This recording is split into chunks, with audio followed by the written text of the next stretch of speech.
Bienvenidos a En la Palabra con Roy Edwards, donde exploramos las poderosas verdades de las Escrituras para encontrar dirección, ánimo y propósito en nuestras vidas. Nos sentimos honrados de estar con ustedes mientras exploramos juntos la palabra de Dios. Antes de comenzar, los invito a unirse a nosotros para llegar a más personas con estos mensajes transformadores. Su apoyo ayuda a expandir nuestra misión de impactar vidas para Cristo en Estados Unidos y en todo el mundo. Para contribuir financieramente o explorar recursos adicionales, visiten nuestro sitio web en royedwards.org. Ahora, entremos en la palabra. Hoy estamos en el versículo 13 del capítulo 1 del libro de Juan en nuestra serie sobre el Evangelio de Juan. Vamos verso a verso. Versículo 13. Que no nacieron de sangre, ni de la voluntad de la carne, ni de la voluntad del hombre, sino de Dios. Juan nos recuerda aquí la naturaleza del nacimiento de Jesús. Dice que quienes lo recibieron nacen de Dios, no por esfuerzo o logro humano. Me encanta lo que dijo Charles Spurgeon. El nuevo nacimiento trae un cambio a la vida. El hombre es como un reloj con un nuevo resorte principal, no solo una cara y manecillas reparadas, sino una nueva maquinaria interna, con mecanismos recién ajustados, que ahora funcionan a un ritmo y tono diferente. Y mientras antes iba mal, ahora va bien porque está bien por dentro. Versículo 14. Y el Verbo se hizo carne y habitó entre nosotros, y contemplamos su gloria, gloria como del unigénito del Padre, lleno de gracia y verdad. Vamos a desglosar esto un poco. Cuando dice que se hizo carne, los griegos generalmente pensaban en Dios de manera demasiado baja. Recuerden, él está hablando a griegos y judíos. Los judíos tenían una visión limitada de Dios. Para ellos, Juan escribió que la palabra se hizo carne. Los antiguos griegos, con dioses como Zeus y Hermes de su mitología, los veían como superhombres, no iguales al Logos, el orden y la razón. Juan les explicó que el Logos, que conocían, creó y ordenó el universo y se hizo carne. Así, los griegos veían a Dios de manera limitada y los judíos lo veían como demasiado elevado.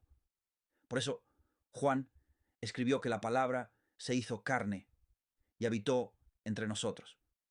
Los judíos antiguos tenían problemas para aceptar que el gran Dios del Antiguo Testamento pudiera tomar forma humana. Era difícil para ellos entenderlo. Pero Juan les explicó que la palabra de Dios se hizo carne.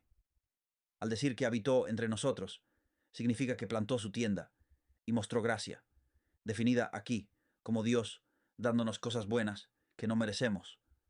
Eso es gracia, el favor inmerecido de Dios. Por lo tanto, vine bautizando con agua. Versículo 32.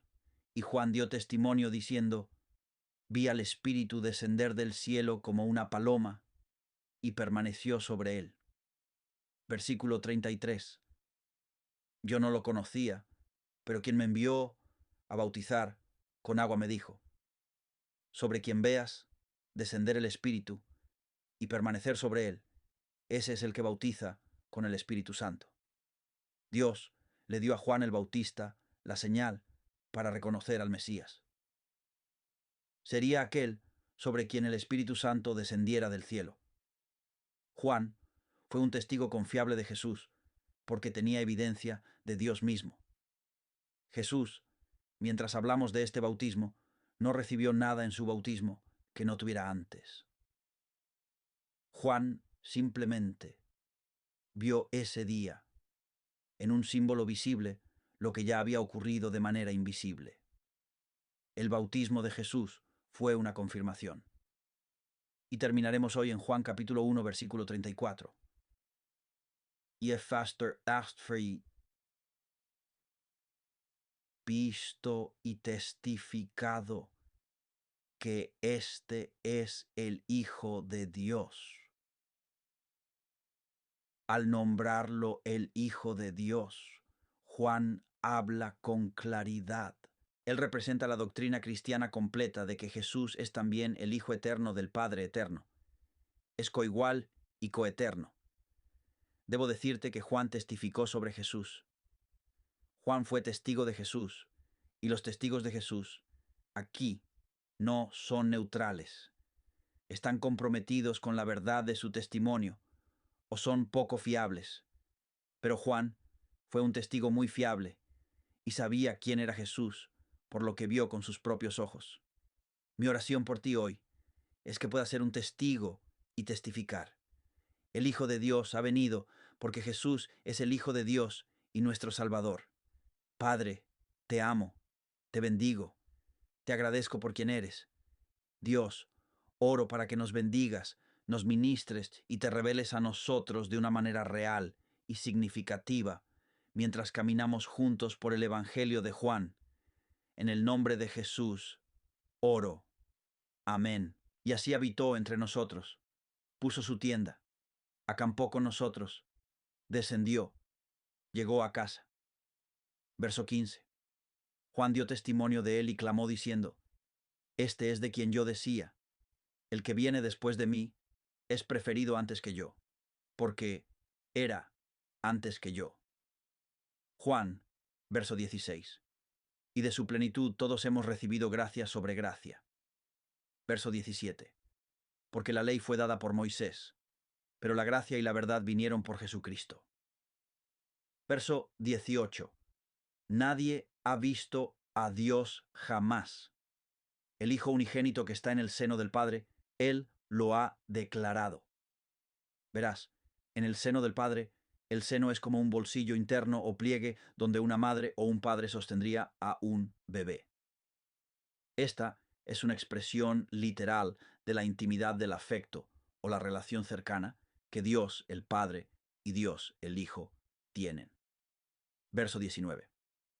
Ahora, este es el testimonio de Juan, cuando los judíos enviaron sacerdotes y levitas desde Jerusalén para preguntarle: ¿Quién eres tú? Verso 20.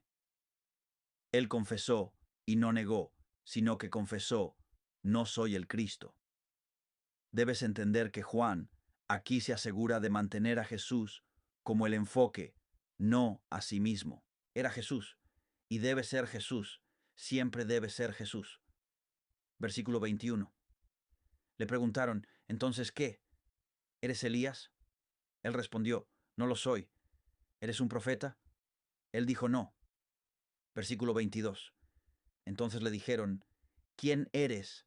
Para que podamos responder a los que nos enviaron. ¿Qué dices de ti mismo? Versículo 23. Él dijo: Soy la voz de uno que clama en el desierto: Enderezad el camino del Señor, como dijo el profeta Isaías. Esta es una cita directa de Isaías capítulo 40, versículo 3. Ahora miramos el versículo 24. Los que fueron enviados eran de los fariseos. Versículo 25. Le preguntaron: Entonces, ¿por qué bautizas si no eres el Cristo, ni Elías, ni el profeta? Versículo 26. Juan les respondió: Yo bautizo con agua, pero hay uno entre ustedes a quien no conocen. El bautismo de Juan, en el versículo 26, al hablar de bautizar con agua, demostraba la disposición humilde a arrepentirse, ser limpiado y prepararse para la venida del Mesías. Lo que está diciendo es: prepárense. Dios viene en la carne y debes prepararte. Anticipa encontrarte con el Rey, no solo como cualquier rey, sino como el Rey de reyes y Señor de señores, quien lo sabe todo y es Dios mismo en un cuerpo humano. Prepárate, porque hay uno que viene. Sin embargo, el bautismo de Juan no ofrecía ayuda para mantenerse limpio. La obra de Jesús y su bautismo del Espíritu Santo representa más que el de Juan. En los días de Juan, el pueblo judío practicaba el bautismo como un lavado ceremonial, pero solo para los gentiles que querían convertirse en judíos. Al someterse al bautismo de Juan, Un judío se identificaba con los conversos gentiles, siendo una verdadera señal de arrepentimiento. Juan explicó a los líderes religiosos que él no era el enfoque de su obra, sino aquel que ya estaba entre ellos. El trabajo de Juan era preparar el camino para aquel cuyo nombre es Jesús. En el versículo 27 se retoma: Él, quien viene después de mí, es preferido antes que yo, de quien no soy digno de desatar la correa de su sandalia. Necesitas entender que desatar la correa de una sandalia antes de lavar los pies era tarea del esclavo de menor rango en la casa. En ese tiempo, entre los rabinos y sus discípulos, existía una relación maestro-alumno con potencial de abuso. Era posible que un rabino exigiera servicios irrazonables de sus discípulos, una tarea considerada demasiado baja para que un rabino pidiera a sus discípulos era desatar la correa de su sandalia. Y Juan dijo que no era digno ni siquiera de hacer eso. Versículo 28. Esto ocurrió en Betábara, conocida como Betania, más allá del Jordán, donde Juan estaba bautizando. Versículo 29. Al día siguiente, Juan vio a Jesús acercarse y dijo: Aquí el Cordero de Dios que quita el pecado del mundo. Juan encontró a Jesús después de haberlo bautizado.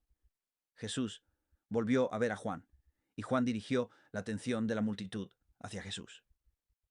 Jesús fue recibido con palabras que proclamaban su destino, su sacrificio y su muerte en la cruz por los pecados de la humanidad. Verán, deben entender que la sombra de la cruz se proyectó sobre todo el ministerio de Jesús.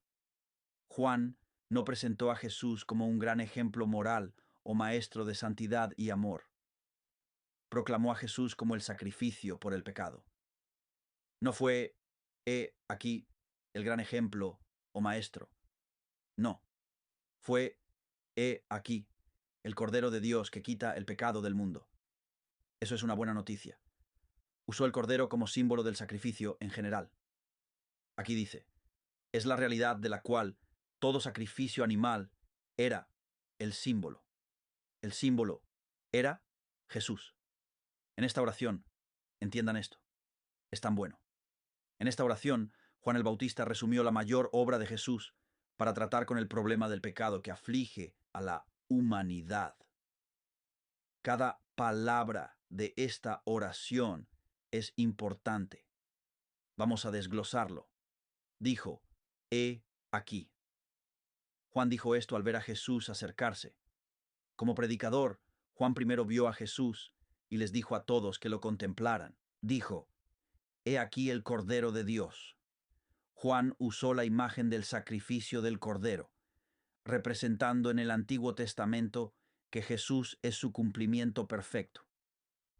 No tengo tiempo en este episodio para revisar cada parte de la Escritura, pero te la daré para que la estudies más tarde si lo deseas. Lo vemos en Apocalipsis capítulo 13, versículo 8. Él es el Cordero sacrificado antes de la fundación del mundo. Vemos a Jesús en Génesis capítulo 3, versículo 21, como el animal sacrificado en el Edén para cubrir la desnudez de Adán y Eva. También en Génesis capítulo 22, versículos 8 y 11, Él es el Cordero de Dios, el sustituto que Dios proveería a Abraham para Isaac. ¿Recuerdas el cordero atrapado en el matorral? Lo vemos en Éxodo capítulo 12, versículos 5 y 7, y en Primera de Corintios 5, 7, como el cordero pascual para Israel. Vemos a Jesús en Levítico capítulos 5 y 6, y en Isaías capítulo 53, versículo 10. Él es el cordero para la ofrenda por la culpa en los sacrificios levíticos. Lo vemos en Isaías capítulo 53, versículo 7. Es el cordero de Isaías llevado al matadero, listo para ser sacrificado. ¿Puedo decirte que cada uno de estos corderos cumplió su papel en su muerte? Esto anunciaba que Jesús moriría como sacrificio por el pecado del mundo. Luego, lo retomamos en Apocalipsis capítulo 12, versículo 11. Y así vencemos al acusador de los hermanos, Satanás. Apocalipsis capítulo 12, versículo 11. Ellos lo vencieron por la sangre del Cordero y la palabra de su testimonio, y no amaron sus vidas hasta la muerte. Esa es una buena noticia. Su nombre es Jesús. Luego dice, quien quita el pecado del mundo. Debes notar que Juan no dice los pecados, en plural, como grupo. Seguir una traducción imperfecta lo entristece. No, lo dice correctamente. Dice el pecado del mundo. Es como si toda una masa de transgresiones humanas estuviera unida en un solo terrible y oscuro paquete y se colocara sobre los hombros inquebrantables de un Salvador que podía soportarlo todo y llevarlo lejos. El pecado, no los pecados en plural, sino el pecado en singular. Toda la culpa de la humanidad se reunió en uno y se colocó sobre Jesús. Solo después, Juan el Evangelista, al mirar atrás, pudo entender completamente el significado del Bautista. Entonces, dice, sí, el pecado. Y luego dice del mundo, el sacrificio de este Cordero de Dios puede perdonar cada pecado y limpiar a cada pecador. Es lo suficientemente grande para todo el mundo y Él se ofrecerá como sacrificio, no solo por los pecados de su pueblo, sino por el origen de todos los pecados en los descendientes de Adán. El pecado del mundo, la apostasía en Eva, es amplio y profundo. Versículo 30. Este es de quien dije que después de mí viene un hombre que es preferido antes que yo, porque era antes que yo. Juan nació antes que Jesús, en Lucas capítulo 1. Y cuando Juan dijo antes que yo, se refiere a la preexistencia de Jesús. Juan sabía que Jesús era eterno y que Jesús era y es Dios. Versículo 31. No lo conocía, pero para que Él fuera revelado a Israel. Gracias por acompañarme en la Palabra con Roy Edwards. Espero que el mensaje de hoy te haya bendecido y animado. Si deseas ayudarnos a llegar a más personas con estas enseñanzas transformadoras, considera apoyarnos. Cada donación contribuye significativamente a compartir la palabra de Dios e impactar vidas. No olvides visitar royedwards.org para más recursos que te ayuden a crecer en tu fe. Hasta la próxima, mantente arraigado en la palabra.